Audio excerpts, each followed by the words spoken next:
وہ عرض کرتے ہیں یا رسول اللہ صلی اللہ تعالیٰ علیہ وسلم، زمانے جاہلیت میں ہماری بیوی حاملہ تھی، پریگننٹ تھی، اور ہم دور سفر پہ گئے ہوئے تھے۔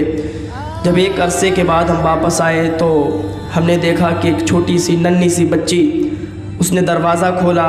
ہم نے اپنی بیوی سے معلوم کیا کہ اے میری شریک حیات، یہ بچی کون ہے؟ تو ہماری بیوی نے بتایا کہ یہ ہماری بیٹی ہے، آپ جب گئے تھے تو ہمیں حاملہ چھوڑ کے گئے تھے، پھر اس بچی کی ولادت ہوئی۔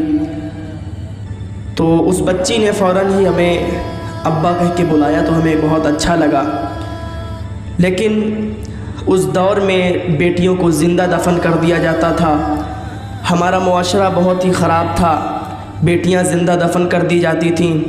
اگر کوئی اپنی بیٹی کو زندہ دفن نہ بھی کرنا چاہتا تھا تو محلے والے تانے مارا کرتے تھے، تانے مار مار کے اسے بھی زندہ دفن کروا دیا کرتے تھے۔ ہماری بیٹی جب ہمیں ابا کہہ کے پکارتی تھی تو ہمیں بہت اچھا لگتا تھا اور ہم اپنی بیٹی سے بہت پیار کرنے لگے، لیکن زمانے والوں نے، محلے والوں نے تانا مار مار کے ہمیں پریشان کر کے رکھ دیا تھا۔ یا رسول اللہ، ایک دن ہم نے اپنی بیوی سے کہا اے میری شریک حیات، ہماری بیٹی کو تیار کیجئے اور اس کو بتائیے کہ ہم اس کو ایک دعوت پہ لے جا رہے ہیں، اس کو وہاں اس کی سہیلیوں سے ملاقات کروائیں گے۔ تو ہماری بیوی نے ہماری بیٹی کو تیار کر دیا۔ تیار کرنے کے بعد ہم لوگ سفر کے لیے نکل گئے۔ ہم نے اپنے بیٹی کو بتایا کہ بیٹی ہم تمہیں ایک دعوت میں لے جا رہے ہیں، لیکن یہ نہیں بتایا کہ یا رسول اللہ ہم اس کو زندہ دفن کرنے کے لیے جا رہے ہیں۔ حضور یہ بات ساری کی ساری بات سن رہے ہیں اور وہ صحابی کہتے ہیں یا رسول اللہ، ہم ایک بیابان جنگل میں، سنسان جنگل میں جب پہنچے تو یا رسول اللہ صلی اللہ تعالیٰ علیہ وسلم، گرمی بہت شدت کی تھی، بہت تیز دھوپ تھی۔ یا رسول اللہ صلی اللہ علیہ وسلم، ہم لوگ اس جنگل میں ٹھہر گئے اور ہم نے اپنی بیٹی سے کہا بیٹی اس درخت کے نیچے بیٹھو، ہمیں تھوڑا سا کام ہے، ہم اس کو کر کے آتے ہیں۔ ہم نے اپنی بیٹی کو ایک درخت کے نیچے بٹھال دیا۔ ہماری بیٹی ایک درخت کے نیچے بیٹھ گئی۔ ہم پڑوس میں جا کے قبر کھودنے لگے، ایک گڑھا کھودنے لگے اور ہم نے کافی گہرا گڑھا کھودا۔ گرمی بہت تیز کی تھی، پسینہ بھی بہت تیز آ رہا تھا۔ تو میری بیٹی نے دیکھا کہ میرا باپ گڑھا کھود رہا ہے، اس میں سے مٹی نکال رہا ہے، میرے باپ کو پسینہ آ رہا ہے، گرمی لگ رہی ہوگی، چلو ہم پسینہ پونچھ دیتے ہیں۔ میری بیٹی نے اپنے دوپٹے سے ہمارا پسینہ پونچھا۔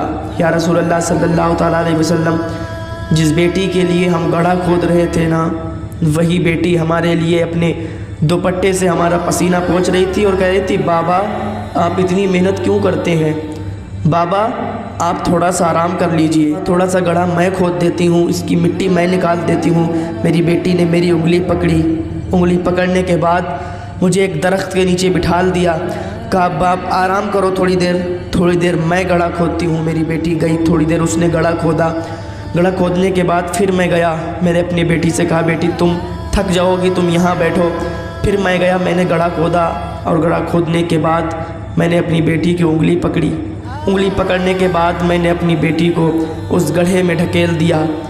میری بیٹی دیکھ رہی تھی اور مجھے ابا کہہ کے پکار رہی تھی، ابا یہ آپ کیا کر رہے ہیں؟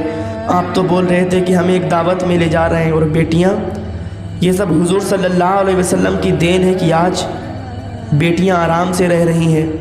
یہ حضور صلی اللہ تعالیٰ علیہ وسلم کا صدقہ ہے کہ بیٹیوں کو جو زندہ دفن کیا جاتا تھا وہ سلسلہ ختم ہوا۔ یہ کس کی وجہ سے؟ ہمارے آقا صلی اللہ علیہ وسلم کی وجہ سے۔ وہ صحابی کہتے ہیں یا رسول اللہ صلی اللہ تعالیٰ علیہ وسلم، ہم نے اپنی بیٹی کو اس گڑھے میں ڈھکیل دیا اور ہم نے اس میں مٹی ڈالنا شروع کر دیا۔ یا رسول اللہ صلی اللہ تعالیٰ علیہ وسلم، ہم نے آدھی مٹی ڈال دی۔ میری بیٹی کہتی ہے ابا آپ یہ کیا کر رہے ہو، آپ اس میں مٹی کیوں ڈال رہے ہو؟ ابا آپ اس میں مٹی مت ڈالو، ہمیں زندہ قتل نہ کرو، زندہ مت مارو۔ ابا آپ کو یاد ہے جب ہم آ رہے تھے تو ہماری والدہ نے کہا تھا کہ یہ اللہ کی نعمت ہے، اس کو ضائع مت کرنا۔ ابا ہم تو آپ کی لاڈلی بیٹی ہیں، آپ ہمیں کیوں قتل کر رہے ہیں؟ آپ ہمیں اس گڑھے میں کیوں ڈال کے جا رہے ہیں؟ کیوں ہمیں زندہ دفن کر رہے ہیں؟ رسول اللہ صلی اللہ تعالیٰ علیہ وسلم جب اس بات کو سن رہے تھے تو زہر و قطار رو رہے تھے